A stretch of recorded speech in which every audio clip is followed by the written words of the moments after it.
क्योंकि देखिए एक नियम बताया गया कि विद्या सदैव उसको देनी चाहिए जो अधिकारी है। यदि अनधिकारी को विद्या दे देते हैं तो विद्या श्राप देती है देने वाले को। बहुत ध्यान से सुनिएगा मेरी बात को। यदि अनधिकारी को आप विद्या प्रदान करते हैं तो जो विद्या आपके पास है वो आपको शापित कर देगी।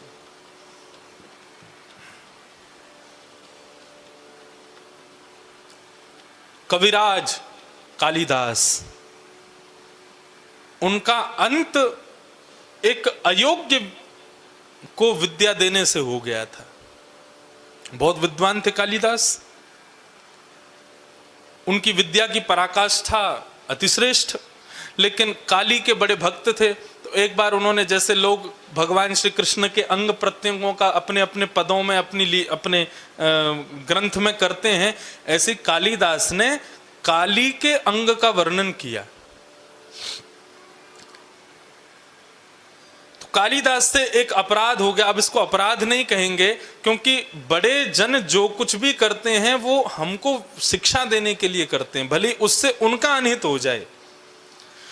कालिदास से क्या हो गया कि उन्होंने काली के रूप का वर्णन किया, तो काली तो मां है, उनके रूप का वर्णन किया, भुजाओं का वर्णन किया, पैरों का वर्णन किया, सब ठीक था, लेकिन काली की जंघा का वर्णन कर दिया, जो कि अपराध है। वो मां है, आप मां के अंग प्रत्यंगों का वर्णन नहीं कर सकते, वो वर्णन योग्य नहीं है। लेकिन कालिदास के मन में ये विकार नहीं था। पढ़ने वालों में तो विकार है। कालिदास ने वर्णन कर दिया, पढ़ने वालों ने उस पर ऑब्जेक्शन कर दिया, बोले कि काली की जंघा का वर्णन कर रहे हैं। सब क्रोधित हो गए कालिदास से। कालिदास से क्रोधित हुए तो जिस राज्य में वो रहते थे वहां के सब लोगों ने कालिदास को देश निकाला करने के लिए राजा को प्रेशर दिया, बोले इनको निकालो यहां से, इन्होंने बहुत बड़ा अपराध किया है।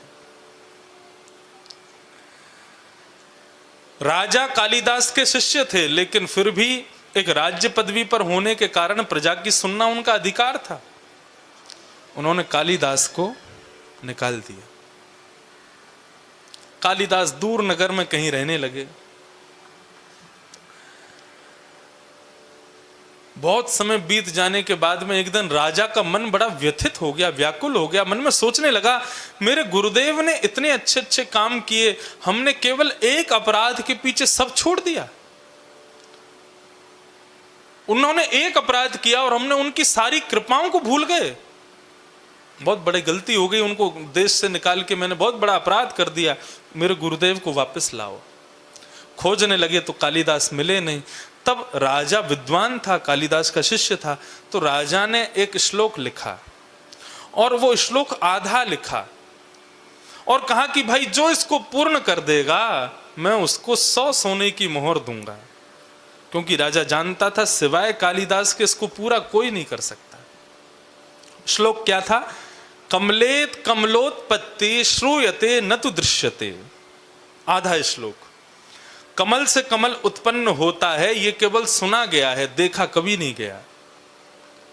कमल में और कमल उत्पन्न हो जाए ऐसा केवल सुना जाता है, देखा तो कभी नहीं। आधा लिख करके आधा छोड़ दिया, नीचे लिख दिया जो पूरा करेगा 100 सोने की मोहर। पूरे नगर में उसके बोर्ड लगवा दिए, जो पूरा करेगा 100 सोने की मोहर।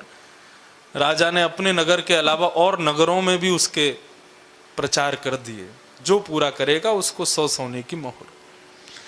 किसी दूसरे नगर की एक वैश्या ने देखा, 100 सोने की मोहर मतलब जीवन भर के लिए भोजन मिल जाएगा। वे जानती थी कि कालिदास उसके नगर में रहता है और ये राजा कालिदास की खोज करने के लिए ये श्लोक लिख रहा है। उसने वो बोर्ड वहां से उतार करके अपने वैश्यालय के बाहर लगा दिया, क्योंकि वो जानती थी कालिदास यहां से निकलते हैं। और विद्वान का एक गुण होता है, यदि वो अपने से जुड़ी हुई कोई चीज देख ले तो उसको पूर्ण करके ही फिर आगे कुछ करता है। तो कालिदास जैसे ही वहां से निकले, कालिदास ने देखा कमलेत कमलोत्पत्ति श्रूयते न तु दृश्यते। नीचे वाले पंक्ति तो पूरी की नहीं किसी ने। कालिदास से रुका नहीं गया, तुरंत उन्होंने सिड्डी ली और चढ़ गए ऊपर और नीचे लिख दिया, बाले त्वं मुखाम भोज कथम इंद्रि वरद्वयम। उनका भाव क्या था? कमल से कमल उत्पत्ति होती है, सुना गया है, देखा नहीं गया। कालिदास कहते हैं श्याम सुंदर का मुख कमल है और उस मुख कमल पर 2 नेत्र कमल हैं, हो गई कमल से कमल की उत्पत्ति। ठाकुर जी का मुख कमल है और उस मुख कमल पर 2 नेत्र कमल हैं, तो कमल से कमल उत्पन्न हो गया। कालिदास ने श्लोक पूरा किया, किसी ने जाके वैश्या को बताया, बोले तुम्हारा श्लोक पूरा हो गया। वैश्या निकल करके बाहर आई, उसने कालिदास के चरणों में प्रणाम किया। उसने कहा 100 सोने की मोहर तो मेरे नाम हो गई, लेकिन राजा को यदि कालिदास मिल गया तो क्या पता उसने मुझे मोहर नहीं दी, तो क्योंकि श्लोक तो इन्होंने पूरा किया है। उन्होंने कहा यदि कालिदास जीवित रहेगा तो मुझे 100 सोने की मोहर नहीं मिल पाएंगी। छल करके कालिदास को अपने घर में ले आई, आप मेरे यहाँ थोड़ा प्रसाद पा लीजिए। कालिदास भी कृपा करने के भाव से उनके घर में गए। वैश्या ने घर का दरवाजा बंद किया और जल में किसी व्यंजन में विष मिलाकर के कालिदास को दे दिया। कालिदास की मृत्यु हो गई और उनका शव एक नदी में फेंक दिया। और वैश्या ने जाकर के वो मंत्र जो पूरा हुआ था वो जाकर के राजा के सामने प्रस्तुत कर दिया। राजा ने जैसे ही श्लोक देखा, वैश्या से बोले किसने लिखा है ये? वैश्या बोली मैंने लिखा है। तुरंत राजा ने तलवार निकाल दी।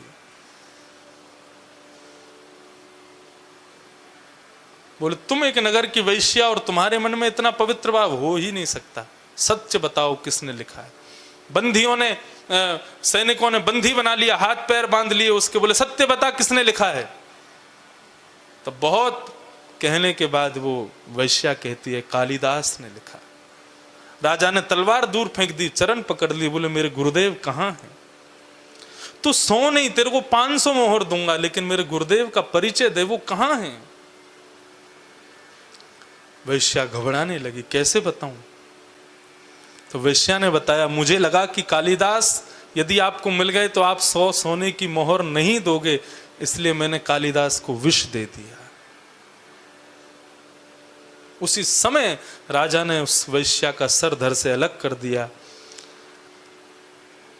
कालिदास के शव को खुजवा करके उनका अंतिम संस्कार किया।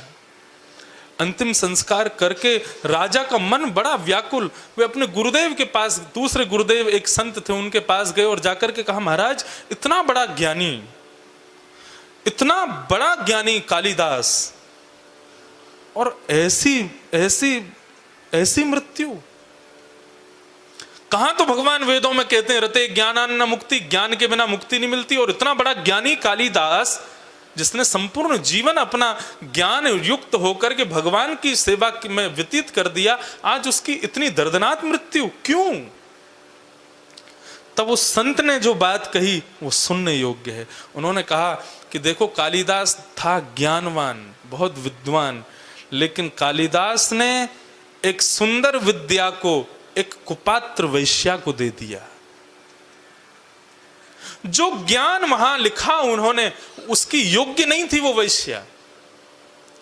उस सुंदर विद्या को एक कुपात्र वैश्या को उन्होंने दे दिया, इसलिए विद्या ने ही उनको शाप दे दिया।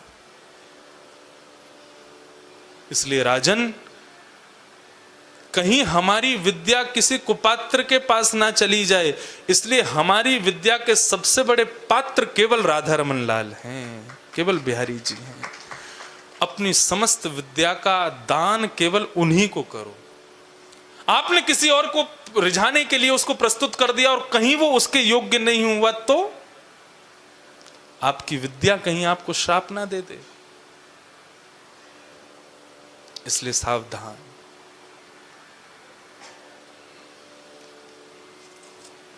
विद्या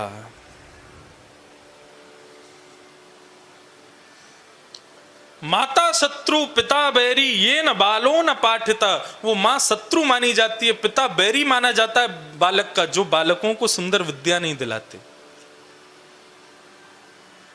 विद्यालय की विद्या प्राप्त करना बहुत जरूरी है, लेकिन ये भगवदीय विद्या, आजकल के माता पिता कहते हैं अभी बालकों को पढ़ने दो, स्कूल पूरा हो जाए, कॉलेज पूरा हो जाए, फिर ले जाएंगे सत्संग में। फिर नहीं आने वाला वो, फिर नहीं आएगा, फिर तो क्लबों में ही जाएगा, ये क्लब में नहीं आएगा। इसलिए कौमाराचरेत प्राज्ञो धर्मान् भागवतानि है। कुमार अवस्था से ही बालकों को सत्संग में लाना शुरू करो। मुझे कल बता रहे थे कि हमारे साईं अम्मा के दरबार में किसी नए व्यक्ति को प्रवेश नहीं है। यहाँ पर सेवक सेवा कोई करना चाहे तो किसी नए को प्रवेश नहीं मिलता। जो पुराने हैं उन्हीं के बालक पर शिष्य बालक ही यहाँ पर सेवा में आते हैं। क्यों? क्योंकि किसी नए को प्रवेश दे दिया तो एक दूषित मछली सबको बिगाड़ देगी। इसलिए यहाँ सब पुराने हैं। और यदि किसी को आना है तो 1-2 वर्ष तक अपने आप आओ, तुमको निमंत्रण भी नहीं आया, वो सब बता रहे थे। इसीलिए तो यहाँ पर इतना शिष्टाचार है, यहाँ पर इतना